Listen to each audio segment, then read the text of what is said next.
Okay, know what time it is. Phone a bit video time. Guess we're at. See, there's all kinds of things going on. But they had music playing. There's music playing. Look, this dude's playing the sticks. That's talented. That's cool.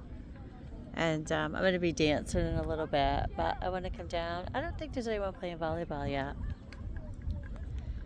So I've just been sitting here. I was sun gazing, and I was just, doing some meditation. And I don't know. I kind of had an idea of kind of what I was going to talk about, but then I'm like, I don't know. Sometimes things hit me, and sometimes I get really emotional, and then other times I feel like I can keep it together. So I'm just going to listen to my body, but I'm going to speak from my heart, because this weekend was it was a good weekend. Well, my car ended up breaking down. That is true. That ended up happening. But I handled it. I was proud of myself. And I had to call the tow truck company. Saturday morning, my car wouldn't start when I get up, and it ended up being the battery, so it was cool. But anyway, so I had to do some running around, and then I had to go get my battery replaced. And I was actually grateful that I work for a car dealership, because they were able to help me out and get it fixed right away. So like I said, sometimes when things happen to us in life, we're like, oh man, and I was starting to get losing my patience and getting anxiety. And then I had to talk myself out of it and go, no, Kimberly, don't live in fear. And I didn't. And I was able to, work my way through it. And it all worked out. And then I get to go see my friend. She's having a grandbaby.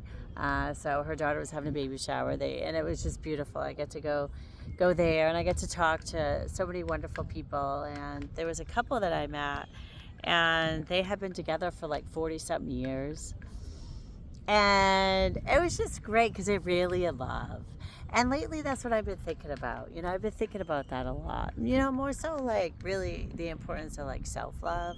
It really is true. We have to love ourselves, but also and I can't stress it enough about the way we're treating each other, treating one another, in our lives. And when we really can take a step back, and we can look at okay, maybe if we're not treating someone properly, why is that? It's because we're really not treating ourselves that way.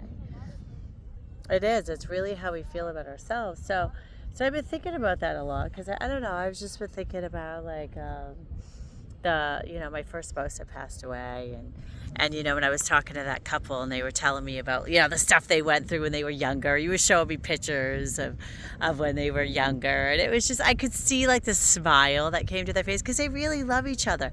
And they were saying that when they first got together, one of the grandmothers was against it, didn't agree with it, thought he was going to be with someone else, and I'm like, well, but you guys loved each other, but it's just funny how this just it happens so much that we end up realizing we live our lives for other people, and the opinions of what they think we should do, instead of letting us make our own choices. And that's always been my goal. It's there should not be any control.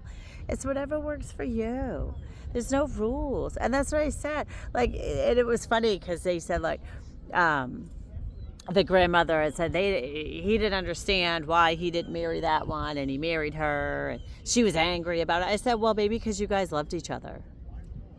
And that was the same I thought about me and my first spouse, the father of my children. And just, I've been thinking about that a lot, and even though, we had our stuff, and, he had his stuff, I had my stuff too. But when we first got together, he actually... I love talking about it because it is funny. Well, because I was raised a Jehovah's Witness. I was raised, a certain way, and he was the complete opposite. As a matter of fact, he ended up being incarcerated before we even got together, because he got busted for selling weed. Because back then weed was like a bad thing, and we was in a small little town in Maine, so it really was bad. And he was a bad boy, and and I was this little Virgin Mary. I was this little Bible thumper. And so we ended up getting together. It was cool, but I was scared. I was scared to even hold hands with him.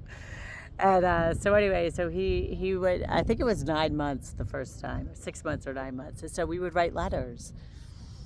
And it was just exciting. And I thought about that. We would write back and forth, and he would call me when he could. And, it was just, we loved each other. And you know what? We made it work. We did. Like, he straightened out, man. You know, it wasn't easy, but he straightened out. We had a house, like he had like a legit job, and you know, he had his driver's license. Like, we were figuring stuff out, you know, and I was just so proud of him. And I thought about that because, you know, I really love that man. Like, oh, I would have done anything. Like, I did it. I did. I really did. And I thought about that when you really love someone, like, and it's not something, you know, this is something I'm talking about. This is something you feel in your soul. This isn't stuff that we try to force things, or we try to talk ourselves out of stuff, or think it's something it's not. And you know what? I'm not going to live like that anymore, because, you know, when I look back, that was fun. And you should feel that way about someone. Like, man, like having that love and that connection, like that's just, it's a passion, it's a desire, and you can't fake it, and you can't force it, and you can't make it, you know, you can't make it be with someone. It's like, it's an energy thing that you feel. And it's very rare. But I thought about that, like how grateful, you know, that I am that I was able to experience that with him, and I was able to have his children, because it was special. And even though my pregnancies were filled with stress and, you know, stuff, but I was young, and, you know, and everything, but it was worth it. You know, it's all worth it, because I'm grateful that I was able to have a life with him for that period of time, and be with someone that I really loved, because most of us aren't. We won't. But see, I will. I fight for people I love. I will. I don't give up on people, and I didn't give up on that man. I didn't.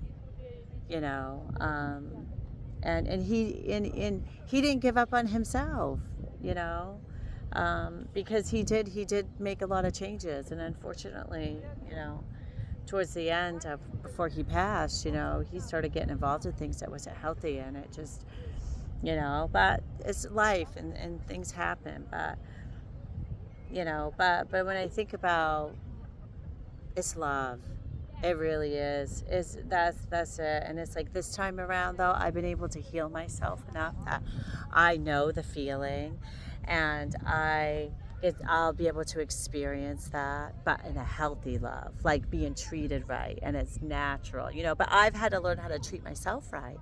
I've had to learn how to heal these things in me as to why I allowed certain behaviors, allow myself to be treated in a certain way. And so a lot of times, sometimes we play the blame game, and you know what, I've done it too. You know, we want to blame others, or blame this, or blame that, but at the end of the day, when we can be honest with ourselves, there's never anyone to blame.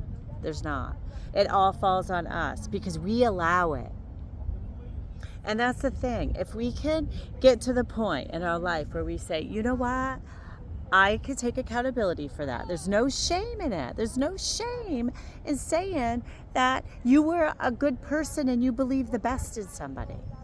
But you see how opposite we're taught to me, to think that that's a weakness, and that you shouldn't say that you care, and, you know, and I'm like, I'm not going to be like that anymore. You know, I'm not ashamed to say that I gave someone the benefit of the doubt, and I believed in them, and I wanted to see them do well, and I wanted to see them happy, and I love them for who they were, who they are.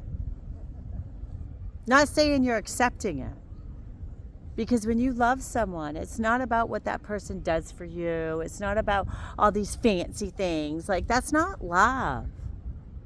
That's not love. You know, it's a feeling that you feel in your soul. It's this vibration, and I'm not ashamed to say that I'm a deep feeler, and my mom was, and you know what, that's a wonderful quality, and I'm so grateful. Like, when I think about that, like, I'm so grateful that I can feel, because for a lot of years I didn't feel. After Ed passed away, man, I shut myself down. I didn't feel. Even in my marriage, I couldn't feel. And that wasn't fair. And I knew that.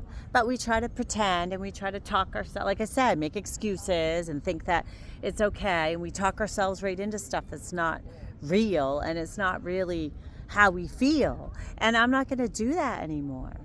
I'm going to be honest, because we need to talk about this stuff, because this is real stuff. Like, and we should care. Like, people act like we should just move on and forget, and not talk about it. Like, not talk about being sad or the loss of people. Like, and I spent a lot of my time not talking about him because I felt guilty, like I was doing, like it was something wrong, and it's not. You know, we take everything. You know, not everything is going to be peachy keen. Not everyone's perfect. Not everything's perfect. It's not possible. But if you love someone, and when you see the best in others, that is what makes life worth living, and that's the point. And you know, and the more I've been reflecting on that, and like my journey and those things, because I've experienced that real love. But like I said, I wasn't treated right, and then I was treated right, but I wasn't in love like that, you know. And as much love as I had for my ex-husband, and it's not saying anything bad, he didn't do anything wrong, it was me. That's what I'm saying. I take accountability. It was me. I didn't feel that way. I convinced myself that, you know, it was right, and I did it because I thought it was right. Because I went back after I was widowed. I went back in that religion as what we're supposed to do. And he was a wonderful man, and I have a lot of love for him.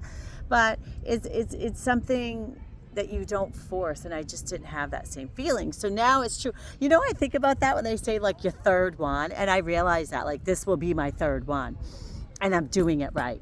I promised myself that I'm doing it right. When I left my marriage, I decided to do all that healing work over 10 years ago. I'm doing it right, and I am, and I'm staying true to that. And even though my last experience, you know, with my ex-boyfriend, you know, that relationship didn't last. I thought it was right, and everything, and it was right for me at the time, because it connected a lot of things to my childhood. It helped me to come to awareness in a lot of ways, and I realized, you know, we just were misaligned. Like he, you know, I really do believe that he loved me in his way, but it was an unhealthy love for me, and that's not the way I love. You got to be on the same vibration with someone. And not just with a partner, but like with anyone in your life, a friend, anyone that you're going to welcome in your personal space. You got to be in alignment. And as we grow and elevate, we move. You know, our alignments move, but not everyone's going to move with you. And sometimes the hardest thing is we have to say that, like, we're just not in alignment, because if not, what's the alternative? To allow yourself to get mistreated? No, I'm not going to do that. I'm not going to be taken advantage of.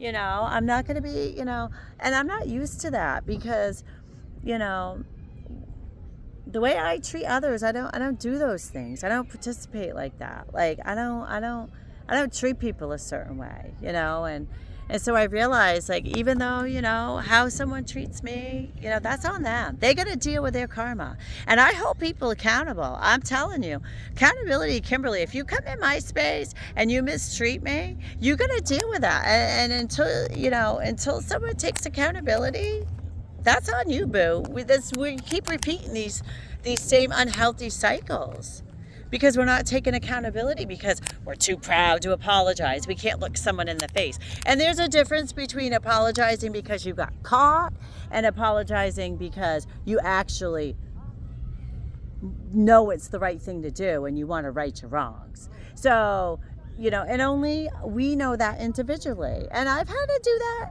myself. I've had to get to the place in my life when I've come to awareness. I've apologized to a lot of people, and you know what? It's okay. What's wrong with it? You can't avoid it, like, you know. So I'm learning. I'm actually really good at it. But I wasn't raised with that mentality. Like, my family didn't apologize. No, my dad didn't apologize. I don't. You know, and that's just how life was. I'm not saying it to be crappy. I'm just saying, like, that's how life was. Like, you didn't admit you did anything wrong, and you know, and we cover things up, and we don't talk about stuff, or we we buy it away, or we shop it away, or we do all these things to forget about it, but we don't address it. Well, I'm addressing it. And by me doing these vulnerability videos is a way for me to address it, because it needs to be spoken. Because if we can't feel comfortable to speak these things and to be able to heal it and get it out and learn the tools in which we can release, which is this way, coming to the beach, putting our feet in the sand, putting our feet on a tree, going in the water, listening to meditation, awareness. It's just self-awareness. That's really what it is. That's all it is. Self-awareness, learning our bodies better, learning what works for us and not what other people say, learning to live our lives that way, more out of gratitude and love, and learning how to slow down and calm our nervous system through those methods. And our bodies will naturally heal on their own. And I'm noticing it. Yeah, my body goes through stuff. I go through my releases too. That's natural. But we come out better the other side if we live in real faith. And that's just knowing that if we do the right thing in life, that things are going to work out. And not just doing the right thing when it's convenient for us, but doing the right thing when we're faced with what's right morally, what's right, for me.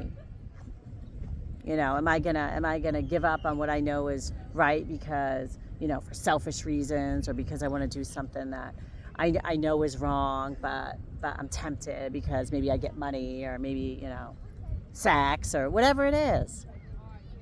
We all do it. We all do it, but awareness. And then in time, when we can become aware of these things, we choose, no, it's not worth it.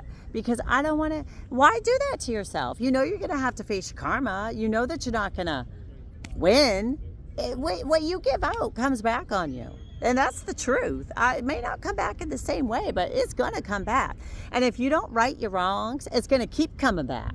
And you might think that you got away with it. You might think that you're good, but trust me, it won't. It don't. You when you get the opportunity to right your wrongs, learn your lesson, fix your shit, and then move on. Because that's the only way out. It's true. The only way out is in. It is, and it's taking accountability for ourselves and realizing that we have the power. We did this to ourselves, right? We got ourselves in this, but guess what? We can get ourselves out, and nobody can tell us otherwise, because we are in control. We were given free will. No one can force us to think, be, say, do, and there's no excuse. I don't care what people say. That's an excuse. And that's the truth when we really break it down, because we do have control of our mind. We can learn control of our thoughts. It's a choice. And if we allow ourselves to get distracted by all these things, then that's our choice, to allow the distraction. Well, that's fine. Get distracted. But don't think that your life's going to move forward. Don't think that you're going to figure shit out. Like, you got to spend the time to do the research. You got to spend the time to do these things. You got to spend the time to take care of yourself physically, mentally, and spiritually. If you go around knowingly making crappy choices and think somehow your life is just magically going to work out, because that's what we're taught to believe, you're kidding yourself. This is why we're staying stuck. This is why people stay stuck and get worse as they get older. When people say, oh, that's just age, you fall apart when you get older. No, you don't. No, you don't. It's a choice. Yes, if you keep telling yourself that, yeah, that's exactly what's going to happen. You're manifesting it. Because you're saying it, you're speaking it out. You say it over and over. Well, that's what I'm saying. We gotta pay attention to the words we're saying to ourselves here. And I've had to recently too. I catch myself all the time. I would say that I gotta watch what I say to myself, because it's so ingrained in us that we don't even realize. That's what I'm saying. So it's awareness. It's self-awareness, to take a look in the mirror, an honest look in the mirror, and go, what areas in my life am I not living up to my true soul happiness? And only you can answer that. That is an individual answer for you. I'm different. My version, and what was happy for me. Now, I do believe that we all should live our life as far as like our value system and operate more to the fruitages of the spirit. love, kindness, goodness, like all those things the Bible talks about. However, our individual needs are different. What makes me happy and what I love is different. You find what works for you. What makes you happy? I love to dance. I love, I like to put my feet on the tree and read. Like maybe that's not for someone. Well, that's fine. But find your way. But find a way. But for people to sit there and go, well, that's just how life is. And as I get older, I'm just going to fall apart. Well, that's it. You just get to roll over and give up and die? Like, that's not even proven that you care about yourself. And that's always been, I can't say I've always have loved myself. Have I always made the right decisions? No, because I haven't always been as self-aware as I am now. That's the point of life. We learn and grow, and our own individual circumstances are different. But to get to the point where I truly love myself, like I never would do this before, like be comfortable sitting here. I'd be worried about what I look like and all this. And I'm like, no, I'm me. I'm me. And if someone thinks it's weird or someone don't agree with that, that's fine. Think it's weird. Go on with your life, and live your life judging people, like I said before, and see where that gets you. But I'm not going to be that way. I'm not going to be afraid to speak. I'm going to say the hard thing. I'm going to be honest. It's not saying that you don't care about someone. It's not saying that you don't love someone. It's not saying that you don't see the good in others because you're honest about things. It's saying that we need to be honest with ourselves so we can understand and we can learn and grow and fix these unhealthy things so we can undo this and then reinstitute new healthy ways, because it helps your life. And then you can truly feel free and be happy. And that's what I've been dealing with. Oh, look at the sky. Hold on. Let me see if you can see. Let me see if I can zoom in. It's almost like, hold on. Where is it? Oh, you see it? Isn't that cool? Look at that. That's a synchronicity sign. So I notice things like that, but those things matter. We got to look for those, because those are like little nudges that help keep us going. And even today I needed that, because I was, after what happened this weekend, I was living in fear, and I was like, I was feeling, I don't know, alone. I was feeling, especially reflecting on my past and my life, and I was just feeling, I don't know, feeling a certain way. So I came down here, and it's helped me feel better, to be able to sit and think and just ponder and look at the sky and like put things in perspective, and we all need it. It's all good for us. So but I don't know, that's just kind of what I felt like I wanted to say, and let's say when I want to say something else, I'm going to say, you have it right. Say what you say when you want to say it, right?